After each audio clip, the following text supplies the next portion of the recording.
안녕하세요. 프란나입니다. 이번 편은 선인장과 나초의 나라, 멕시코의 날씨입니다. 동쪽으로는 대서양 카리브해, 서쪽으로는 태평양, 북쪽으로는 미국과 아주 긴 국경선을 마주하고 있는 국가입니다. 또한 세계에서 세 번째로 큰 피라미드가 있는 나라인데요. 피라미드라고 하면 이집트가 워낙 유명해서 멕시코의 피라미드인 테오티후아칸은 사람들에게 약간은 생소한 피라미드일 수도 있지만 규모면이나 완성도로 따지자면 절대 뒤처지지 않는 피라미드입니다. 고대 문명에 또 한 번 감탄합니다. 그럼 멕시코의 날씨에 대해 알아보도록 하겠습니다. 멕시코의 날씨는 지형의 다양성에 따라 크게 달라지며 열대기후, 사막기후, 온대기후 등 여러 기후대를 경험합니다. 멕시코는 북미 대륙의 남쪽에 위치해 북쪽은 사막, 남쪽은 열대우림, 중앙 고원지대는 온대기후를 보이는 복잡한 기후 체계를 가지고 있습니다. 멕시코는 또한 태평양과 멕시코만, 카리브해에 걸쳐 있어 해양성 기후와 허리케인의 영향을 받습니다. 1. 계절별 날씨. 멕시코는 건기와 우기로 나뉘는 열대성 기후를 따릅니다. 대략적으로 우기는 6월에서 10월까지이며 건기는 11월에서 5월까지입니다. 건기 11월에서 5월 이 시기는 강수량이 적고 맑은 날씨가 지속됩니다. 특히 해안 지역과 남부 열대 지역에서는 건기 동안 더운 날씨가 지속되지만 높은 고도에 위치한 멕시코시티 같은 곳은 상대적으로 온화한 기후를 유지합니다. 우기 6월에서 10월 우기 동안은 열대성 폭우가 자주 내립니다. 이 시기에는 특히 멕시코만과 카리브해를 따라 허리케인이 발생할 가능성이 있으며 남부와 동부 지역에서 집중호우가 이어질 수 있습니다. 그러나 우기 동안에도 대부분의 비는 짧고 강한 소나기로 오후나 저녁에 내리며 아침과 낮 시간대에는 맑은 날씨를 즐길 수 있습니다. 2. 지역별 기후. 멕시코는 지리적으로 매우 다양한 기후를 가지고 있습니다. 지역별로 살펴보면 다음과 같습니다. 북부 사막 지역 치와와 사막, 소노라 사막. 북부 멕시코는 주로 사막 기후를 경험합니다. 치와와 소노라 지역의 사막은 여름에는 극도로 덥고 건조하며 기온이 40도 이상으로 오를 수 있습니다. 겨울철에는 낮에는 따뜻하지만 밤에는 기온이 크게 떨어져 서늘해집니다. 북부 사막 지역은 연간 강수량이 매우 적으며 대부분의 비는 여름철에 내립니다. 중앙 고원 멕시코시티, 톨루카 멕시코 중부는 온대 고원 기후를 보입니다. 멕시코시티는 해발 약 200m에 위치해 있어 기온이 비교적 온화하며 여름에도 과도하게 덥지 않습니다.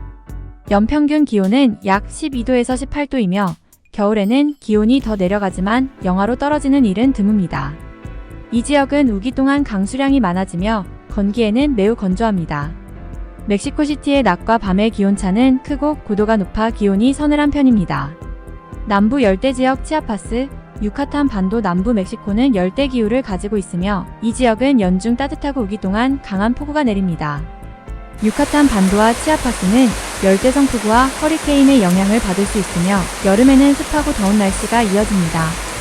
칸쿤, 메리다와 같은 지역은 연중 기온이 25도에서 30도로 높으며 강수량이 많아 열대우림이 발달해 있습니다. 태평양 연안 아카풀코, 푸에르토 발라르타, 태평양 연안은 열대 몬순 기후를 경험하며 특히 우기 동안 강한 폭우가 내리지만 건기에는 따뜻하고 맑은 날씨가 지속됩니다. 해안 지역은 높은 습도와 함께 평균 기온이 30도 이상으로 오르며 관광지인 아카풀코와 푸에르토 발라르타는 따뜻한 날씨 덕분에 연중 관광객이 많이 찾는 곳입니다. 카리브해 연안 칸쿤, 코스멜 카리브해 연안은 열대 해양성 기후를 보이며 우기 동안 태풍과 허리케인의 영향을 받을 수 있습니다. 그러나 연중 따뜻한 기온으로 약 25에서 30도를 유지하며 건기 동안에는 맑고 쾌적한 날씨가 이어집니다. 카리브해 해안 지역은 해양 스포츠와 휴양지로 유명해 전 세계에서 관광객이 모입니다. 3. 특징적인 기후 현상. 허리케인즈 멕시코는 주로 6월에서 11월 사이에 허리케인 시즌을 겪습니다. 멕시코만과 카리브해를 따라 허리케인이 발생할 가능성이 높으며 동부 해안과 남부 지역에서 심각한 폭풍과 홍수가 발생할 수 있습니다. 특히 유카탄 반도와 베라크루즈는 허리케인의 영향을 많이 받습니다. 서쪽의 태평양 연안 지역도 허리케인의 영향을 받을 수 있으며 아카풀코와 같은 해안 도시가 피해를 입기도 합니다. 엘니뇨와 라니냐. 멕시코의 날씨는 주기적으로 발생하는 엘니뇨에 니오와 라니냐라 니어 현상에 큰 영향을 받습니다. 엘니뇨는 태평양의 해수 온도를 비정상적으로 상승시켜 멕시코 서부 해안에서 강수량을 증가시키고 허리케인의 빈도를 줄일 수 있습니다. 반면 라니냐는 더 건조한 날씨를 유발하며 북부 사막 지역에서 극심한 가뭄을 초래할 수 있습니다. 고도에 따른 기후 차이 멕시코는 지형이 매우 다양하며 특히 고도가 기후에 큰 영향을 미칩니다. 고원지대에서는 상대적으로 온화하고 쾌적한 기온이 유지되지만 해안가와 저지대는 고온 다습한 날씨가 이어집니다. 멕시코시티와 같은 고도 높은 지역에서는 여름에도 선선한 날씨를 즐길 수 있지만 해안 지역은 여름철에 매우 덥고 습합니다. 4. 날씨와 경제적, 사회적 영향. 농업 멕시코의 날씨는 지역별로 농업에 중요한 영향을 미칩니다.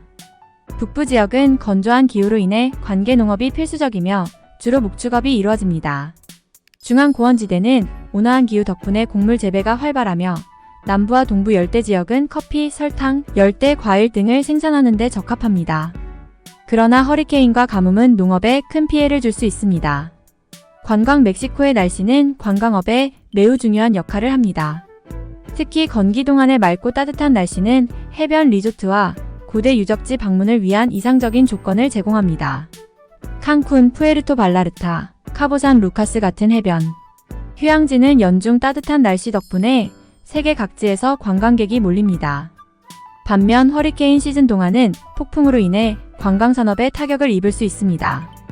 에너지 멕시코는 재생 가능 에너지 개발에 있어 날씨의 영향을 많이 받습니다. 북부 사막 지역은 일조량이 풍부해 태양광 발전에 적합하며 일부 해안 지역은 풍력이 강해 풍력 발전이 가능합니다.